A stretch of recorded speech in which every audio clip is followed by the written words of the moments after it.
is now 24, who went through the tornado in 1998 in McDonald Chapel. She was in the church that was hit so hard. She and about 70 other kids and adults were in that church that evening when that storm came through. She was in there with her mother, and they survived. You remember, everybody survived that storm amazingly. But this time her mother didn't survive. I was screaming for her, and we thought we heard her, but we didn't hear her because she kept telling him to lift so the thing's off. Jana Presley went looking for her mother, Denise, in their house in McDonald Chapel. And then they saw her, and they took me away and told me that she was gone. Jana lives with the physical scars to this day and the memories from April 8th, now the memories from April 27th. But one thing she's sure of, her mom wants her to keep moving forward. I feel, you know, her arms behind me, like pushing me, like, go. It's your turn, go, because she's gone.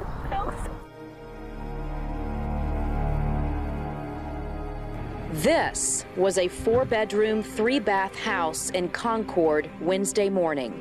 Michael Dunn and his family picked through what's left, still stunned they survived. 8 people crowded into this small utility room when the tornado roared through. It just felt like somebody had vice grips on your head, just squeezing as hard as they could, and you just couldn't even see. There was so much debris flying around, even in that little room. It was horrible. Had kids screaming, wife screaming, next door neighbor's wife screaming, baby screaming. It was something I don't want nobody to ever live through again. Tears when these two friends look at one of their favorite spots in Concord, Steve's Grocery, ripped apart, a place they say they can always rely on to get the necessities. But now the store is closed and its workers mourning. The owner of this local hotspot, Ernest Mundy, affectionately known as Ernie, killed in this week's tornado. He always had a kind word for everybody. He meant well. He left his employees and told one of the ladies, he said, "I trust you with my life." And that's the last thing he said. And she's having a hard time coping with it.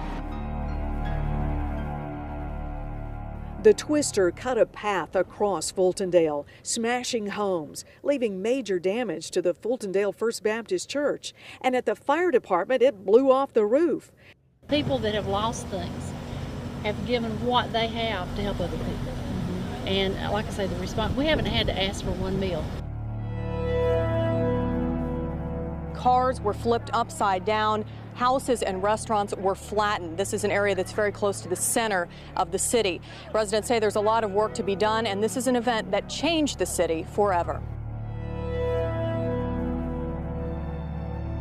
The long-track tornado that hit Tuscaloosa and West Jefferson County also left St. Clair, Calhoun, and parts of Etowah counties in pieces. Flying just a few more miles, we found extensive damage on the St. Clair and Calhoun County border. We decided to land in Ohatchee and take a look from the ground.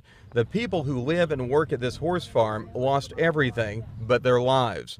Sheena Fletcher is a survivor. We looked out the window and saw it coming, so we all took cover, and it was over in 5 seconds. And we came out and everything was gone.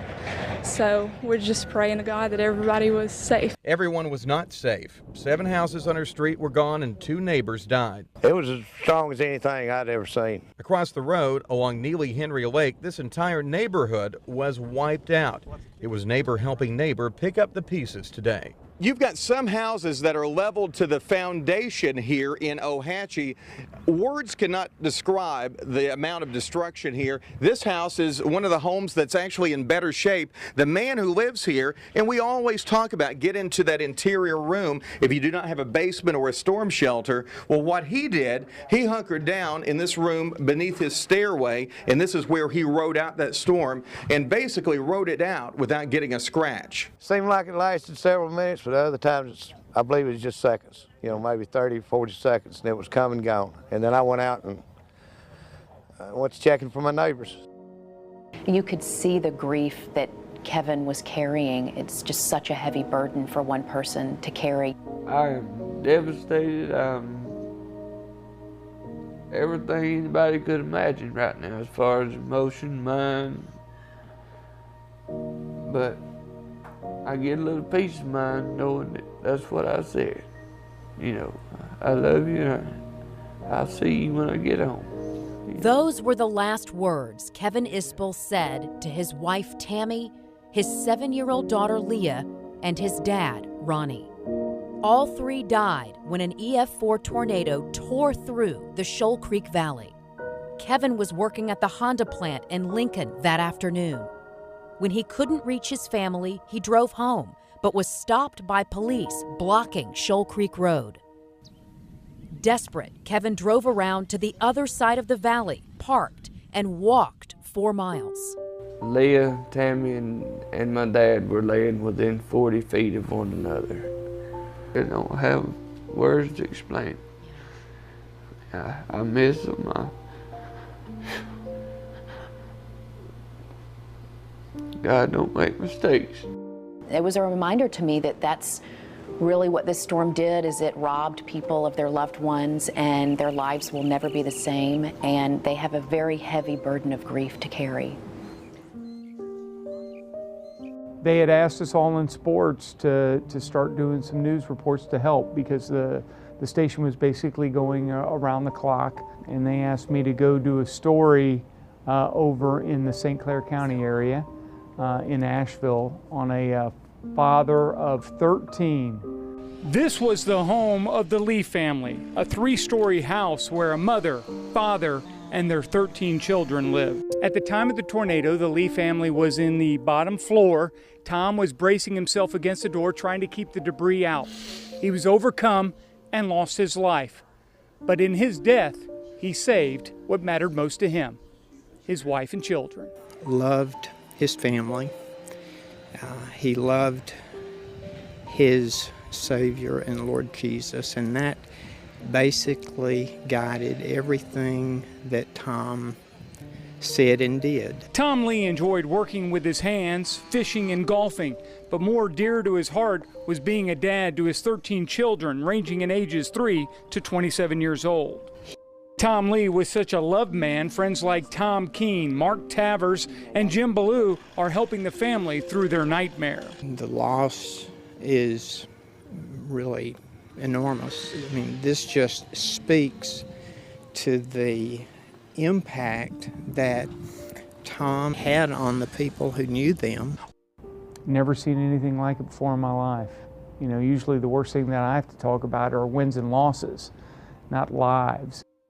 Here at this residence, just a few feet from what used to be a house, they've got a tent set up, they've got a fire pit to maybe build a fire, and then over here just the bare necessities, some water, a few food items like some oatmeal pies, and then to clean up, some baby wipes. Yeah, we still cutting out. A little farther down, the Glass family survived, but their home was destroyed except for a shed. Whatever is left, they don't want to leave it. This is my home. I mean, can't leave it. So they build a fire and pass the time, talking and laughing together. Make it fun. Make the best out of a bad situation.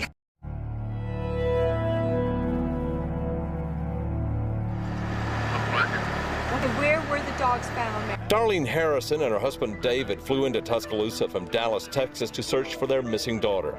22-year-old Ashley Harrison, a University of Alabama student, had turned up missing after Wednesday's storms.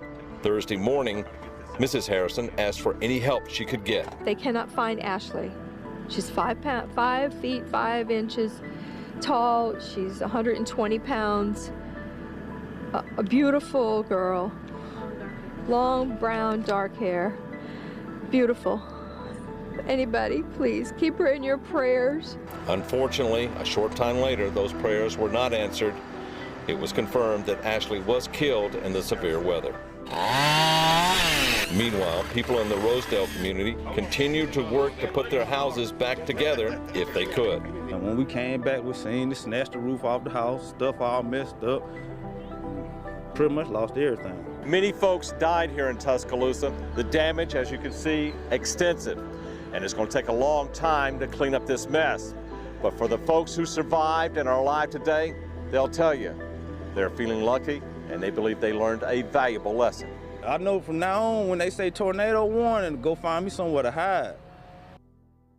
Kayla Hoffman is sensational. She's the top gymnast in the nation. She's won the Honda Award, is the top collegiate gymnast in America. 11 days prior to the tornado hitting, she had won the national championship with Alabama. All of a sudden, she finds herself in the midst of this tornado right off 15th Street. When I got to this corner, that's when I actually saw the tornado. I saw the debris flying over that side of the apartment, and you know, I could see this side of the whole funnel hitting the street. You get out to here, tornadoes up here. You wanted to go to that apartment complex. You had a decision to make pretty quickly right there. Yes. I kind of just, you know, posted up in here as close as I could to the door and turned my head this way as stuff was flying at me. But that still wasn't really doing the trick, so I just kind of got up here in a ball and just, you know, got as small as I could, and I waited, you know, just kind of waited to see what was going to happen. I honestly do not have any idea, like, if I was hurt. I remember stuff hitting me. I don't, you know, I was so covered in mud, you couldn't see any of the cut. And we just started booking it. My roommate's a cross-country runner, and I'm a runner, and so we just took off. I went to Kayla's apartment, and there was just debris everywhere.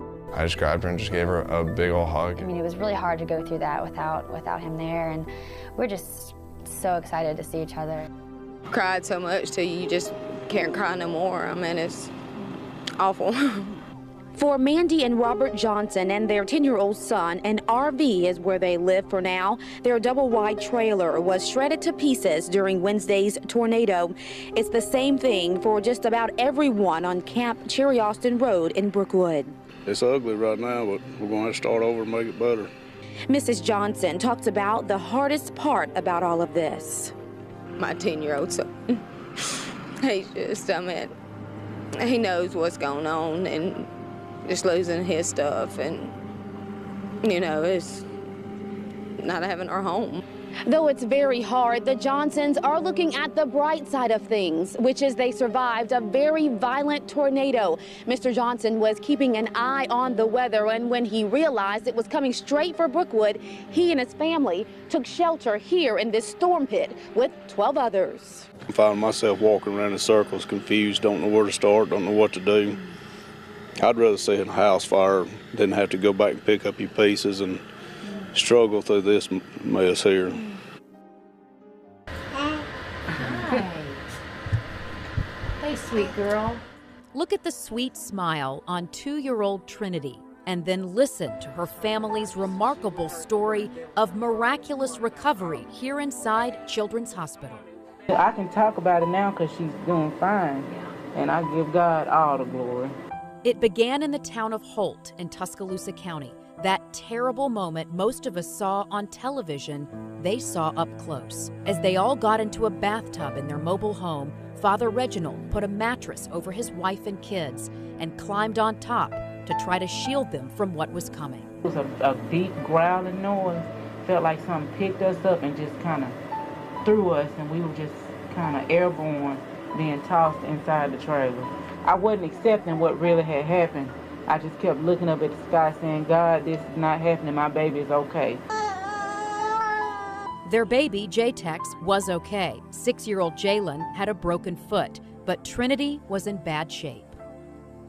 Reginald found her with a gaping head wound. She's undergone 2 more brain surgeries at Children's Hospital. Right there. Right there. And lost mobility on her left side. Doctors say it will come back gradually through rehab. I noticed while I was talking to them that they were all touching each other. Mom was holding the baby, Dad was touching Mom, Big Brother was kind of playing with Trinity and touching her. So I think it really brought them together, and they recognized what's most important in life, and it certainly isn't material things, it's life. And they were all alive, and that was the most important thing to them. 99 going on 50. She was spry and sprite and funny. So what do you think of making it to 100? You survived this. Making it to 100 is easy. I'm thinking of making it to 100. What do you know? She is a very, very spunky woman. So this massive tornado is coming directly over this apartment complex. What's Miss Nixon doing? Lying on her couch, reading the paper. Glass flies everywhere. She says, I thought I'd ride it out. That's one tough lady. I was on the sofa looking up at the window, and the window flags hit the whole pain came and hit me straight in the face.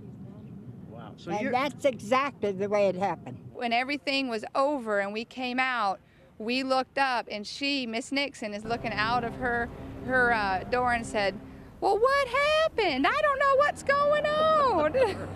And so my boyfriend went upstairs and got her and brought her down here.